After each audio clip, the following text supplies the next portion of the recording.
6 days, you all.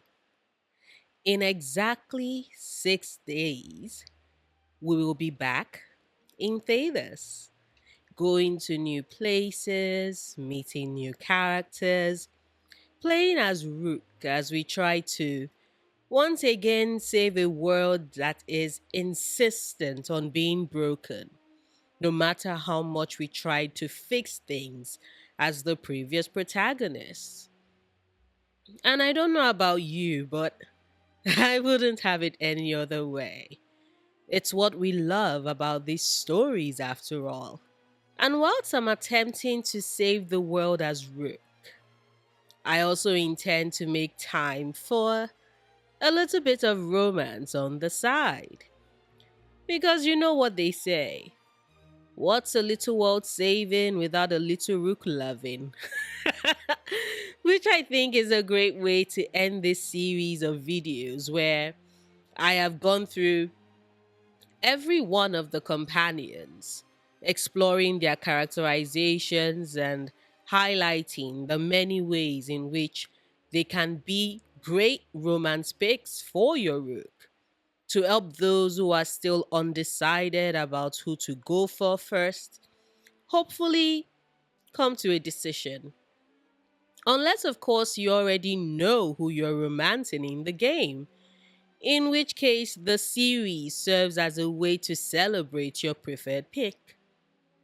But yes, we have come to the very end of this particular road, and thus I'm ushering in the very last companion who is going to be wrapping up my Dragon Age romance series. Yes, I am referring to the freckled love of our collective lives. My heart, my baby, my beloved Lace Harden.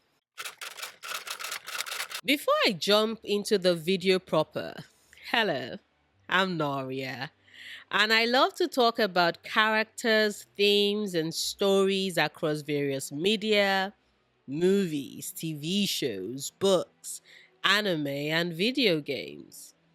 If that sounds like your jam, do check out some of my other videos. If you like what you see and what I have to say, don't forget to hit the subscribe button. In addition, if you would like to watch my Dragon Age the Veilguard playthrough, which I would officially be kicking off on the 31st. I say 31st because it looks like BioWare is sticking to their guns and won't be releasing the CC early, which sub. But as I was saying, if you would like to watch my Dragon Age the Veilguard playthrough, then do consider subscribing to my second channel. P.S. It's Noria, where I do intend to upload all my gameplay videos. The link to it will be in the description box. And with that out of the way, let's talk all about Lise Arden. And heads up, I will most likely be referring to her as Harden for most of this video. Just because I see her more as a Harden than Lace. It's what I called her in the entirety of Inquisition, and I don't know. My brain just has a problem switching back. Which has me curious, of course. Do you refer to Lace Harden as Harden or Lace? Let me know in the comments, please. But back to Harden. If you like characters who know their own mind and worth and can take initiative, then Liz Harden is absolutely the romance pick for you. Because how else would you describe the sheer powerhouse that is a dwarven woman who legit recommended herself a position to the Inquisition? Like, when the Inquisition showed up and needed help with navigating the area around Redcliffe after one of the Inquisition officers had been attacked by bandits and Hardin stepped in to help, Baby girl Hardin was like, I got you all, and requested a map, then proceeded to draw all the routes, corners, and hideouts around the interlands, ensuring that the Inquisition could easily traverse the location without any fear whatsoever. And then the next morning, who shows up on my girl Hardin? Weapons in hand, as she informs the Inquisition agent that why should they simply stick to maps when they can have the real thing, i.e., her, with them? That is such a badass move. I don't know about you, but that is the type of thing I live for. To have Lace Hardin be like, I'm the shit, I know I'm the shit, and I'm here to help because you can't get anyone else better than me, is so confident and so sexy. If that sounds like something that you're definitely interested in, if that sounds like the type of partner that you would enjoy being with, then consider romancing Liz Hardin. And for those who might be unaware how this backstory came to be, all I will say is you need to read more of the many notes available all over Thedas, especially if you're in the first back basin. The Jaws of Archon DLC is a haven for hardened lore. Same with the Descent to a smaller degree. But as I was saying, if you like characters who know their own worth and are unafraid to pursue what they want, then Liz Harden is your girl. If you like women who are pretty confident in their own skills and are unafraid to say so, then please consider romancing Harden. I mean, the scene where she and Nev are talking about Nev's case, and Nev tries picking her brains about a murder she's trying to solve and where the killer might have committed the act from.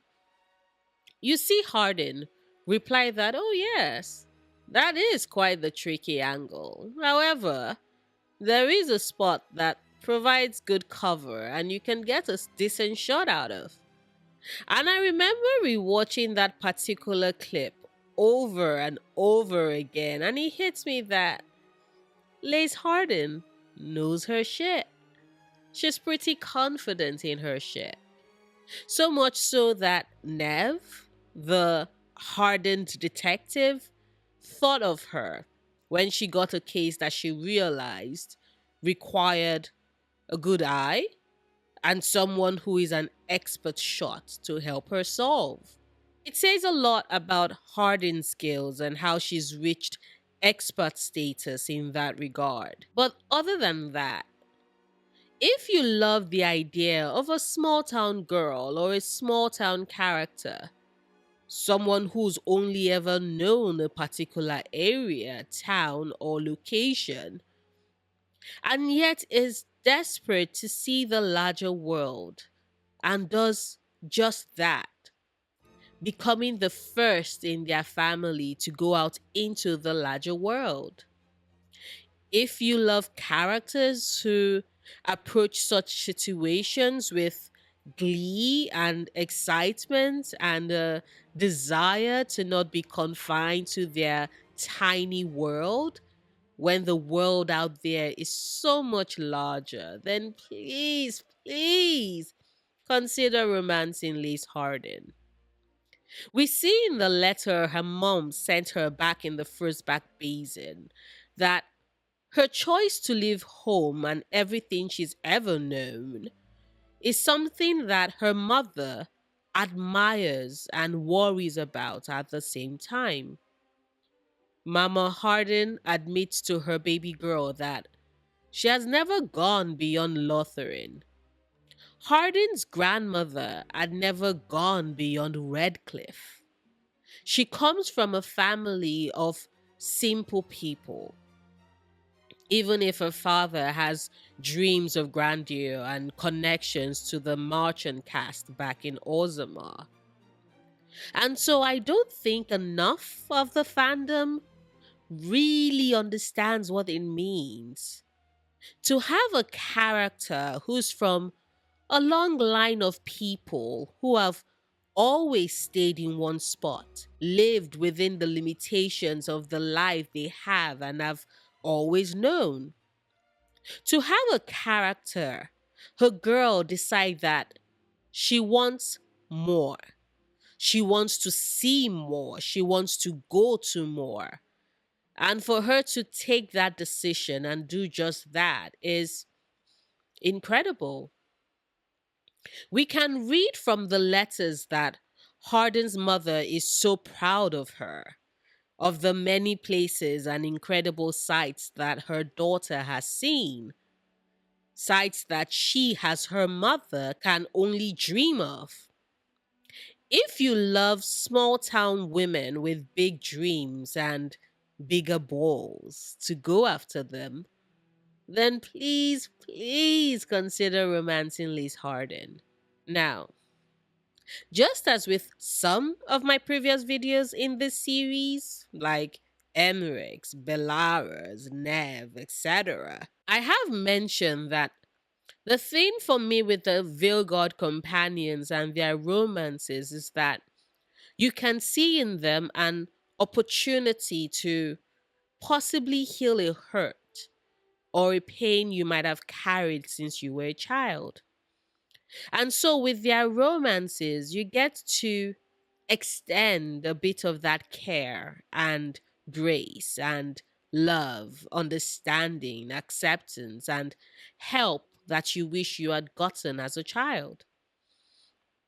If you're someone who turned out nothing like what your parents hoped for, nothing like what they had desired, and sometimes you have dealt with the guilt as the realization sinks in that you think you might have failed them in some way by virtue of not being exactly the child they wanted, then I do think Liz Hardin is a great romance pick for you. Hardin is a character who, by virtue of her name, shows exactly the weight and burden of parental expectations that had been laid on her. Her mother called her Lace because the hope and expectation is that she would turn out delicate, pretty, fragile. I don't know if you all have seen my baby girl, the love of my life. That sweet, sweet freckled face. She is pretty. She takes my breath away. But fragile or delicate is not what I would ascribe to Liz Hardin. I don't think they are terms you would ascribe to her either. Because Liz Hardin is anything but fragile and delicate. She's strong, she's fast, she's deadly, she's Hardin. And so her mother wanted someone else, something else, and she got Hardin instead. And so for me, to choose to romance Liz Hardin is a chance to get to recognize the hurt, the pain, and confusion you might have felt as a child. To tell younger you that you are lovely and perfect just the way you are. Sure, you might not have been the child your parents expected, your siblings wanted, or your extended family hoped for, but you are you, and you are enough, and that is okay. That is brilliant. If anything I'm saying right now resonates, then please, please consider romancing Liz Hardin. If you love characters with a green thumb, If, like me, you love the idea of having a plant girlfriend or partner, then please consider romancing my girl Harden. I mean, have you seen her room? And all those plants are thriving. I live for that. I would worship at the feet of a partner who can keep green things alive. I tried growing garlic in a pot, and let me tell you, that shit isn't easy. They all died, one after the other. I was devastated until my neighbor was like, "Girl, report that and try not watering it every day like a dumbass." So, uh, apparently, don't water your garlic every day, folks. Just putting it out there. But yes, if you love the idea of romancing a character who is good with plants, then consider romancing Hardin. Because we know that these attributes mean things and say more about a character when you delve into that particular trait. People who have green thumbs are considered very nurturing because, hey, nature is nurturing. They are also considered very patient because it takes care and a level of patience to have something you planted or are caring for grow. And I think these are traits that Harden has by virtue of her loving plants. Add the fact that plants need space, you can't keep looking at them every single second of every day. You need to give them room and time to grow, and it just makes me love Harden even more. But yes, consider romancing Lace Harden if you appreciate characters with a green thumb. Finally, if you love characters who see the best in people and are loyal to a fault, then please consider romancing Liz Harden. She is someone who gives her support and trust easily to those she believes have earned it and is super loyal to them. I mean, she's been trying to find solace since the events of Trespasser, and she's been after him not to hunt him down, but to hopefully find and redeem someone she considers a friend. We see in the Vows and Vengeance podcast that after meeting Nadia and Drayden in episode 2, she's down to helping Drayden rescue Nadia from, spoiler alert for those who haven't listened to the very last episode of Vows and Vengeance yet and still have plans to do so. She's down to helping Drayden rescue Nadia from the demon masquerading as Elio that had plans to take over Nadia's body. That is loyalty, especially to a girl she didn't know for that long. But that's the thing about Liz Harden. Even from when we meet her in the Interlands in Inquisition, you can tell that she's someone who is eager to help, loyal to a fault, and clearly someone who wants to do good in the world. And tell me, isn't that someone worthy of love and romance? Do you agree with all I've said or do you disagree? Did I stick the landing with the finale of this video series? Hit the like button if you did enjoy this video and hit the dislike button if you didn't. Either works for me, and honestly, I'm just super grateful that you watched till the very end. Thank you. You know, the funniest thing is, I'm feeling a bit sad that I've come to the end of this series. I had an absolute blast with it. Of course, I still have more Dragon Age and Mass Effect videos coming on this channel, so yeah. Hopefully, y'all will keep coming for the content. And although I will avoid dropping Veilguard spoilers on this channel, for a while at least, whilst we are all playing the game, do remember that you can catch my playthrough on my second channel, PS It's Noria, if you want. But yeah, do share this video if you think others should hear what I have to say.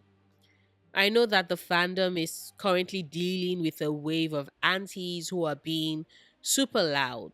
And honestly, this is my only two way of combating that hate and showing my love for these companions and characters that I cannot wait to meet come October 31st. So yeah, this video series would always hold a special place in my heart. So if you would like to share it with others, it would be very much appreciated, as it does help me reach a larger audience, which in turn helps my channel grow and is incredibly supportive of my content.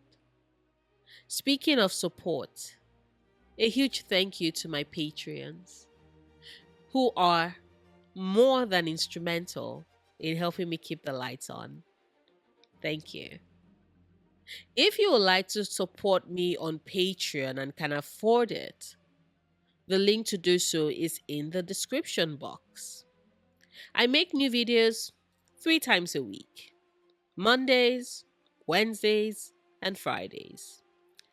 Whilst you wait for new content from me, do consider checking out my Veilguard Romances playlist or watch my Try Malicious Enjoyment video.